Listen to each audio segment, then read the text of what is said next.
একটু ভুলের কারণে এই ডিজাইনটা একদম পচা হয়ে গেছে।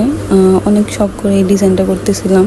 এখন দেখতে খুবই সুন্দরই লাগতেছে, কিন্তু যখন লিখতে যাই হ্যাপি বার্থডে, আমি ভাবছি ব্ল্যাক কালার দিয়ে লিখলে লেখাটা সুন্দর হবে, কিন্তু একদমই ফুটতেছিল না। তার উপর দিয়ে সাদা কালার দিয়ে লিখছি, কোনো মতো চলে, কিন্তু আমার মনে হয় কেকের মধ্যে না লেখা বোর্ডটার মধ্যে লিখলে বেশি সুন্দর হতো। পরে মনটা খারাপ হয়ে গেছে, এত কষ্ট করে বানিয়েছি, এটা করতে আমার সব কিছু আলাদা আলাদা করে নিতে হয়েছে। একই নজলে 2 কালারের ক্রিম নিতে হয়েছে, 2 বার করে ওয়াশ করে নিতে হয়েছে। তারপর টুকটাক ভালোই কাজ আছে। এটার সাথে কাস্টমাইজ চার্জ অ্যাড হইব এই ডিজাইনটার সাথে যদি কেউ নেয়, কিন্তু আমার একটু ভুলের জন্য এই সুন্দর ডিজাইনটা একদম পচা হয়ে গেছে।